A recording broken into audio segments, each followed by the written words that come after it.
কঠিন বিপদে থালাপতি বিজয়, মুসলিমদের পক্ষ নেওয়ায় তাকে শেষ করে দেবার হুমকি। গত কিছুদিন ধরেই দক্ষিণ ভারতে আলোচনায় বিজয়, তবে অভিনেতা থালাপতি বিজয় নন, বরং রাজনীতিবিদ বিজয়। ২৬-এর বিধানসভা নির্বাচনে রাজনৈতিক ইনিংস শুরুর আগেই নানা ঘটনায় আলোচনায় তিনি। কিছুদিন আগেই তার জনসভায় পদদলিত হয়ে বহু মানুষ হতাহত হন। এ ঘটনায় বিরোধী শিবিরও ছেড়ে কথা বলেনি দক্ষিণী সুপারস্টারকে।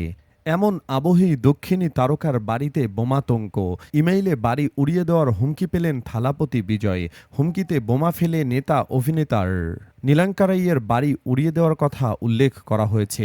স্পষ্ট জানানো হয়েছে সেই বাড়িতে বোমা রাখা আছে।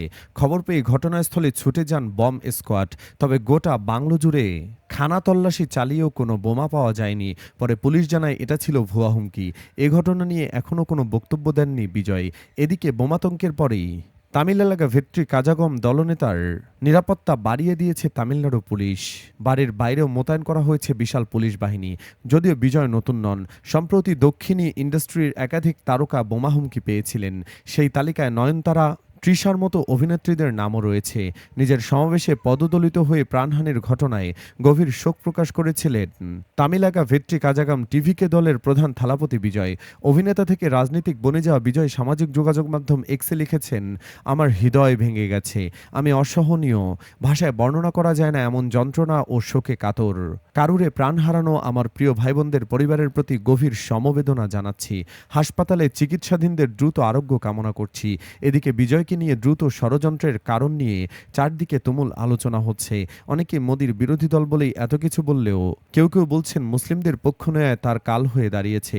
গত রমজানে থালাপতি বিজয়ের আমন্ত্রণে স্থানীয় রাজনৈতিক নেতৃত্ব এবং চলচ্চিত্র জগতের বেশ কিছু পরিচিত মুখ ইফতারে অংশ নিয়েছিলেন। এছাড়াও চেন্নাইয়ের 15টি মসজিদের ইমামরাও আমন্ত্রিত ছিলেন ওই ইফতারে। প্রায় ৩,০০০ মানুষের আয়োজন রাখা হয়েছিল ইফতারে। জানা যায় সেদিন শুক্রবার সারাদিন রোজাও রেখেছিলেন দক্ষিণ ভারতের সুপারস্টার বিজয় সকলকে ভ্রাতৃবোধ দেখানোর জন্য এবং তার আমন্ত্রণে ইফতারের উপস্থিত থাকার জন্য ধন্যবাদ জানান। চেন্নাইয়ের বায়োপেট্রা ওয়াইএমসিএ মাঠে আয়োজিত এই ইফতারের অনুষ্ঠানে উপস্থিত থাকতে পেরে অভিনেতাকেও অনেক প্রাণোচ্ছল বলে মনে হয়েছিল।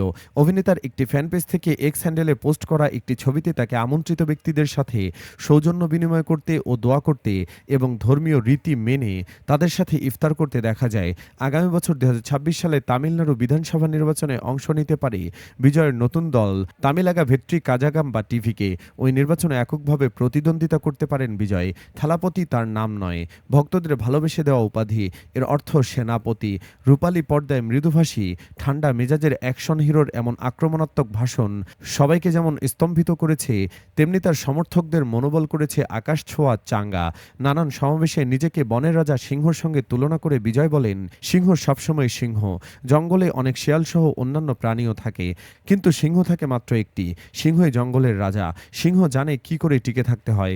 বন্ধুরা, যদিও ভারতীয় নির্বাচনে আমাদের হাতে কোনো করণীয় নেই, তবু আপনারা কে কাকে মন থেকে সমর্থন করবেন, মোদি নাকি থালাপতি? কমেন্টে যে কোনো একজনের নাম জানাতে পারেন। ধন্যবাদ।